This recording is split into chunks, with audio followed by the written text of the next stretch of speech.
Hair டிரான்ஸ்பிளான்ட்ங்கிறது ஒரு surgery தான், ஓகேங்களா? அப்போ அந்த சர்ஜரிக்கு கரெக்டா சர்ஜன் தான் பண்றாங்களா அப்படிங்கறத கண்டிப்பா பார்க்கணும், ஓகேங்களா?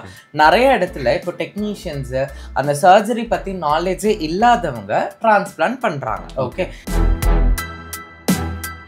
பிஆர்பிலே நிறைய வெரைட்டிஸ் இருக்கு சார். பிஆர்பி இருக்கு, அதுக்கப்புறம் ஜிஎஃப்சிலாம் வந்துருச்சு.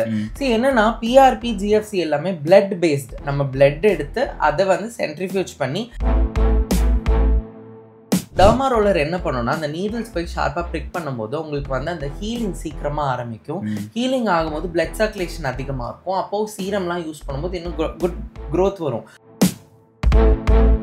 இப்போ வந்து ஒரு ஹேர் கிரே ஆயிருக்கு, ஓகே? ஒரு கிரே ஹேரை அந்த அப்படியே பிளாக்காக மாற்ற முடியுமானா முடியாது. இனிமே வரக்கூடிய ஹேரை வந்து ஓரளவுக்கு நம்ம கிரே ஆகாமல் தடுக்கலாமே தவிர பிளாக் இருக்கிற கிரே ஹேரை வந்து அப்படியெல்லாம் மாறாது.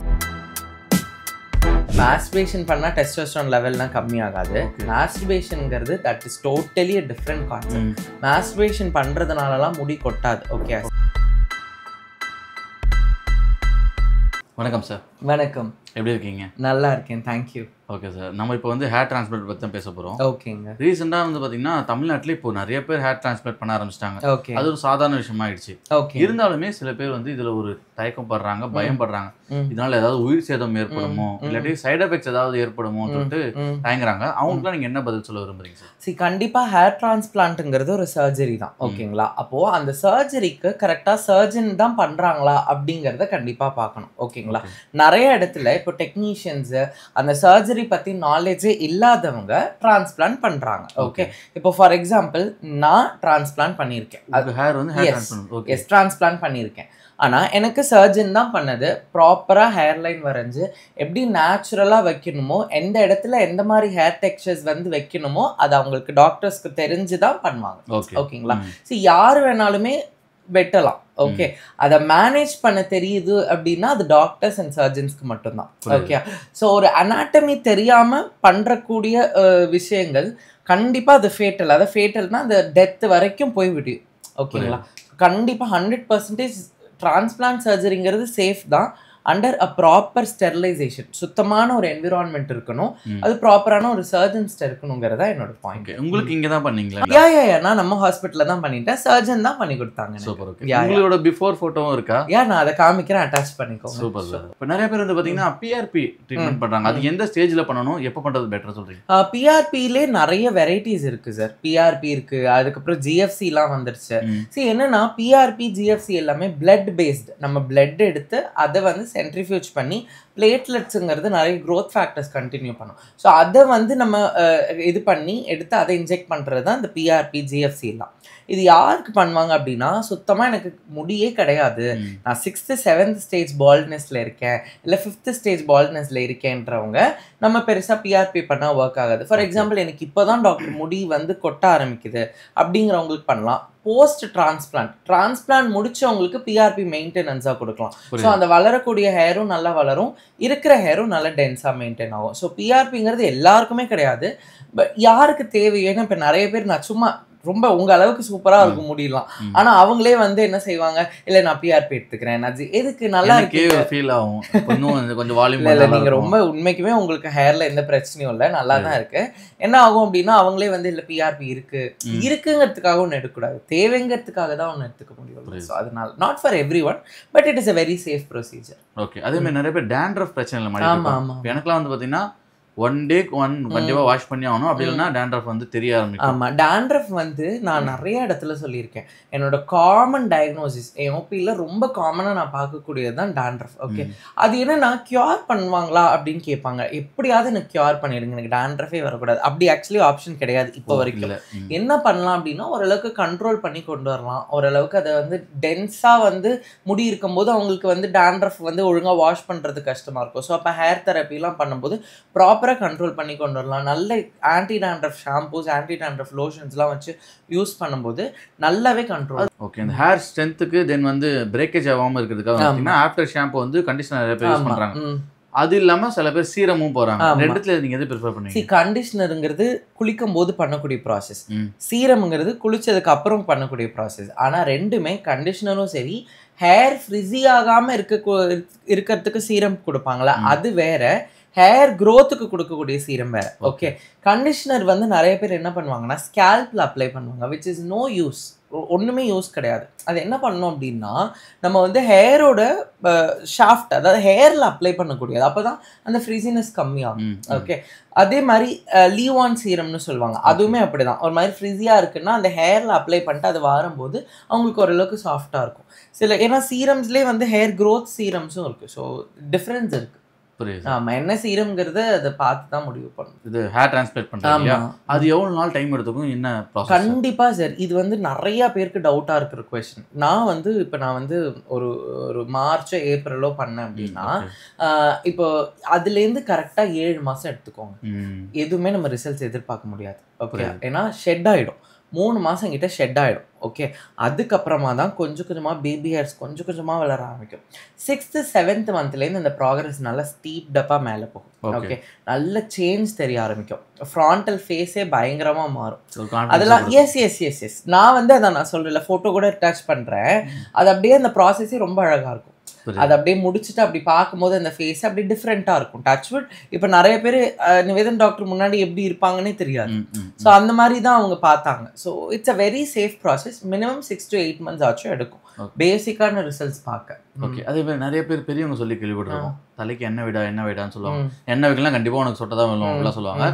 அது உண்மை தானே? ஆயில் வைக்கிறது, எண்ணெய் வைக்கிறதுனால முடிக்கு வந்து சொட்டை விழும்னா நம்ம ரோட் சைட்ஸில் எவ்வளோ பேர் பெக்கர்ஸ் பார்க்குறோம், அவங்களாம் ஒரு நாளும் வச்சது கிடையாது எண்ணெய். ஆனால் அவங்களுக்கு அவ்வளோ அடர்த்தி, கையே உள்ளே விட முடியாது, அந்த அளவுக்கு அடர்த்தியாக இருக்கும். சி, பால்னஸ் வர்றதுங்கிறது it is upon the individual. Genetic இருக்கலாம், என்விரான்மெண்ட் இருக்கு, ஸோ டோட்டல் நிறைய ரீசன்ஸ் இருக்குது. கொண்டு போய் ஒரே விஷயத்த எண்ணெய் வைக்காத ஒரு விஷயத்தினால தான் பால்னஸ் வருதுங்கிறது 100% அப்படி கிடையாது. ஓகே, இப்போ எண்ணெய் வைக்கிறதுனால அட்வான்டேஜ் என்ன? ஃப்ரிஸி ஆகாது, ஓரளவுக்கு ஷைனிங்காக இருக்கும் ஹேரு, அண்ட் பேசிக்காக அதில் இந்த மூலிகைகளில் இருக்கக்கூடிய சில சத்துக்கள் உள்ளே போகும். ஓகே, ஆனால் அது எப்படி பால்னஸை கண்ட்ரோல் பண்ணும்?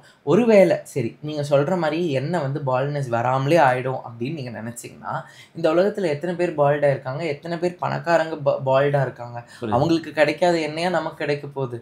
சிம்பிள். அவங்க என்ன சொல்கிறாங்கன்னா, நம்ம ஆயில் வைக்கும் போது வந்து ஹீட் ஆகாது, ஹீட் ஆகாது அப்படின்னா ஆயில் மட்டும் நம்ம ரீசனாக எடுக்க முடியாதுல்ல. அது உங்கள் உடம்பு குளிர்ச்சி பண்ணுறதுக்கு நீங்கள் நிறைய விஷயங்கள் பண்ணலாம். பட் எண்ணெய் வைக்காததுனால தான் பால்னஸ் வருது அப்படிங்கிறது totally wrong. At the same time வந்து எண்ணெய் வச்சா டேண்ட்ரஃப் வரும்னு சொல்லுவாங்க. ஆமாம், எண்ணெய் ஹெவி ஆயில்ஸ் வைக்கும் போது என்ன ஆகும்னா அது வந்து ஸ்கேல்ப்புக்கு செட் ஆகாது, ஹேருக்கு மேபி ஓகே, சரியா, ஸ்கேல்ப்புக்கு இன்னும் தான் அதை அக்ரிவேட் பண்ணும். ஸோ இயற்கையாகவே நம்ம உடம்பே ஆயில் கொடுக்கும். ஓகே, அந்த செபேஷியஸ் கிளான்ஸ் ஆக்டிவாக இருக்கும்போது கண்டிப்பாக கொடுக்கும்.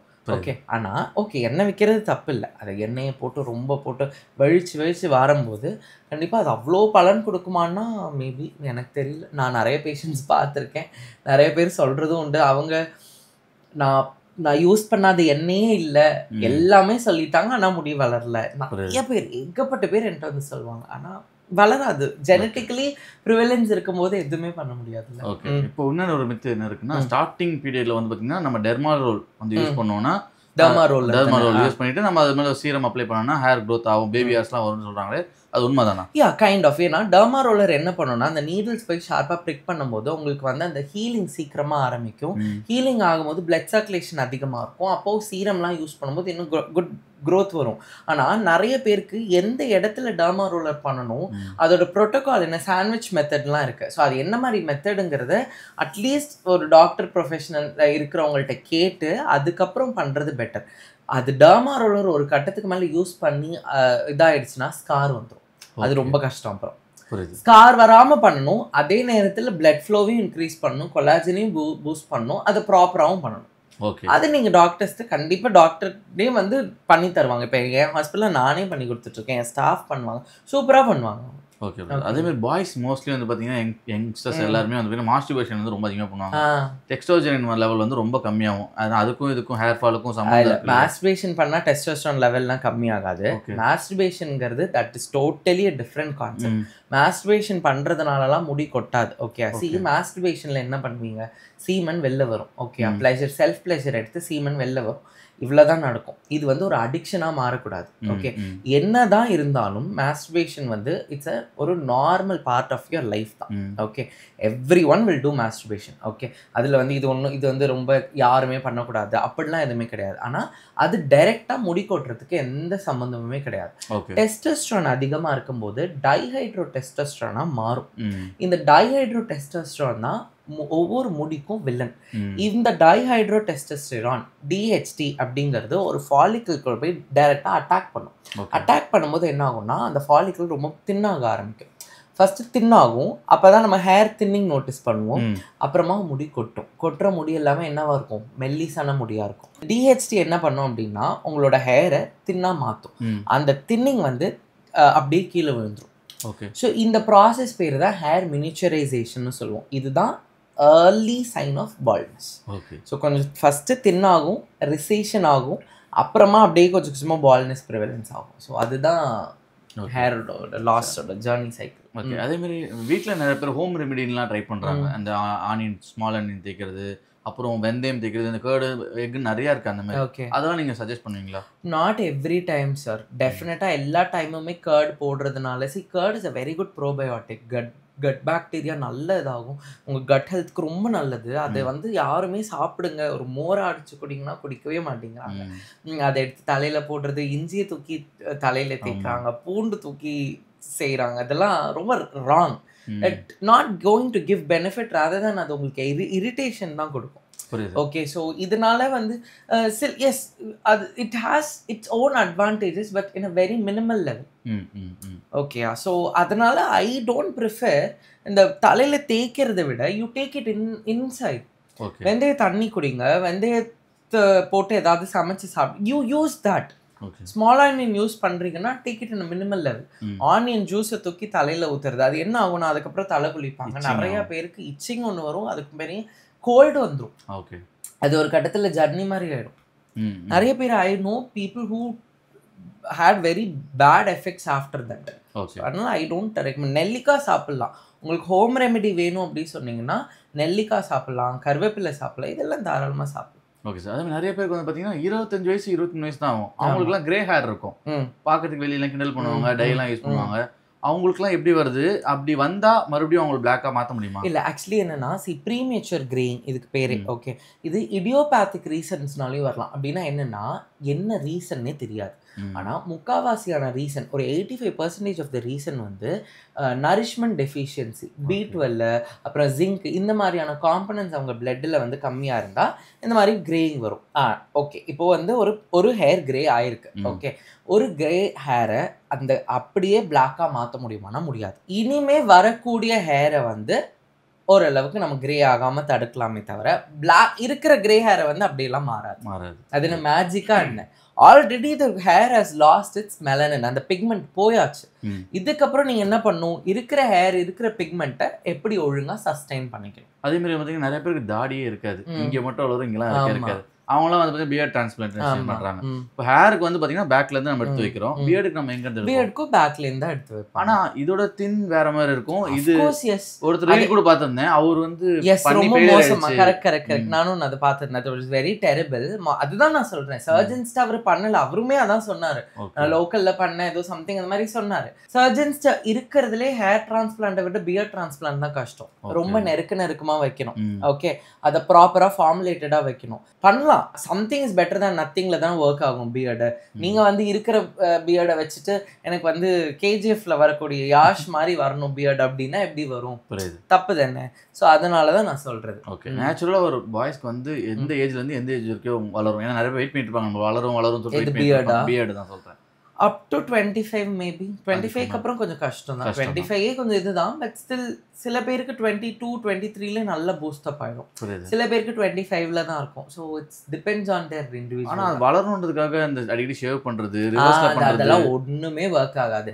கீழே வந்து கரு இருந்தாதான் முடி வளரும். உள்ளேயே ஒண்ணுமே இல்லைன்னா நீங்க ரிவர்ஸ் தலைகீழ நின்று ஷேவ் பண்ணாலும் வளராது. ஓகே சார், நம்ம ஹாஸ்பிட்டல் என்னென்ன சார் பண்றீங்க வரவங்களுக்கு? We do exosel treatment, PRP GFC எல்லாம் தாண்டி ப்ரோ எக்ஸோசோம் ஆன்டேஜ்னு சொல்லிட்டு பண்ணுறோம். செம்ம ரிசல்ட்ஸ். நான் அதையும் அட்டாச் பண்ணுறேன். இது QR678 the most beautiful injections that we have got. Injections தான். நான் அது போஸ்ட் டிரான்ஸ்பிளான்ட் நான் வந்து எக்ஸோசோம் அண்ட் QR தான் எடுக்கிறேன். நல்ல ரிசல்ட்ஸ் பேஷண்ட்ஸ்க்கும் கொடுக்குறோம். We are also seeing good amount of results in ours. எங்கள் கிளைண்ட்ஸ் கிட்டும் சரி, எங்களோட டாக்டர் சைட்ஸ்லையுமே சரி. ஸோ டிரான்ஸ்பிளான்ட் FUE தான் பண்ணுறோம். ஓகே, DHT மெத்தடில் தான் பண்ணுறோம். Pen method, minimal level of bleeding. அப்புறம் ஸ்கேல்ப் தெரப்பி ரொம்ப பயங்கர ப்ரோ ட்ரீட்மெண்ட் டாண்ட்ரஃப்க்கு. நல்லா ஃப்ரம் த இதுலேருந்து எடுத்துருவாங்க எல்லா டாண்ட்ரஃப் மெயின்டைன் பண்ணுற மாதிரி தான். எஸ், லேசர் ட்ரீட்மெண்ட்லாம் எல்லாத்துக்கும் நாங்கள் வந்து வி ஆர் கிவிங் இப்போ காம்ப்ளிமெண்ட்டாகவே கொடுத்துருவோம். இல்லை ஹேர் டிரான்ஸ்பிளான்ட் பண்ணக்கூடிய பேஷண்ட்ஸ்க்குலாம் வந்து ஹேர் லேசர் வந்து கம்ப்ளீட்டாக 1 இயருக்கு அவங்களுக்கு காம்ப்ளிமெண்ட்டாகவே பண்ணுறோம். இன்ஜெக்ஷன்ஸ் எல்லா டைப் ஆஃப் டாப் அண்ட் ஹேருக்கான ஃப்ரம் பேசிக்லேருந்து டு த எக்ஸல் வரைக்குமே வந்து we are doing hair treatment. சிலவங்க ஸ்டார்ட் பண்ணிட்டு விட்டுருவாங்க அதுக்கப்புறமேட்டு. இல்லை, நான் ஏதோ ஓப்பனாக சொல்லிடுவேன், எந்த பேஷண்ட்டாக இருந்தாலும் if you are not giving commitment, அந்த கமிட்மெண்ட் கொடுக்கல அப்படின்னா ஹேர்லாம் வளராது. ஹேர் வளர்றது அவ்வளோ சாதாரண விஷயம் கிடையாது. பிகாஸ் ஆஸ் ஹேர் பேஷண்ட் ரொம்பவே பட்டிருக்கேன். அது கேர்ள் ஹேர் வச்சுட்டு நீங்கள் தெரியவே நேச்சுரல் மாதிரி இருக்கு. யா, அது என்னோட ஹாஸ்பிட்டலுக்கு தான் என்னோட கிரெடிட். ஹாஸ்பிட்டல் அந்த சர்ஜன் டீம் தான். பிகாஸ் அவ்வளோ சூப்பராக பண்ணுவாங்க. நல்லா கரெக்டாக டைம் எடுத்து ப்ராப்பராக டிசைன் பண்ணி பண்ணுறது. ஸோ என்ன பார்த்துட்டு நிறைய பேர் ஹேர் டிரான்ஸ்பிளான்டிங்கை வந்து பண்ணியிருக்காங்க. ஓகே கைஸ், நீங்கள் பார்த்துருப்பீங்க. நான் முன்னாடியே இவரோட ஃபோட்டோ போட்டிருந்தேன், பிஃபோர் ஆஃப்டர் போட்டுருப்பேன். ரொம்ப ஆச்சரியமாக இருக்குது. அவர்கிட்ட நம்ம பேசும்போது பார்த்தீங்கன்னா இன்னும் நம்பிக்கை தருது. நான் இவரோட டீட்டெயில்ஸ்லாம் வந்து கீழே டிஸ்கிரிப்ஷனில் கொடுக்குறேன். பார்த்துட்டு நீங்கள் அவங்ககிட்ட கால் பண்ணி பேசிட்டு நீங்கள் தாராளமாக வந்து நம்பி எடுக்கலாம். அதுக்கு நான் கூட பொறுப்பு. ஏன்னா கண் கூட பார்த்துட்ருக்கேன். நான் டிரான்ஸ்பிளான்ட் நிறைய தெரியவில்லை, நிறைய பேர் பார்த்துருக்கேன். ஆனால் அவங்களுக்குலாம் இந்த இடத்துல ஒரு லைன் அப்படியே தெரியும். சாருக்கு அப்படிலாம் தெரியவில்லை, பக்காவாக இருக்குது. ஓகே பிரதர், நிறையா நீங்கள் வந்து விஷயங்களை என்கிட்ட பண்ணிட்டீங்க. நேரத்துக்கு ரொம்ப நன்றி. தேங்க்யூ.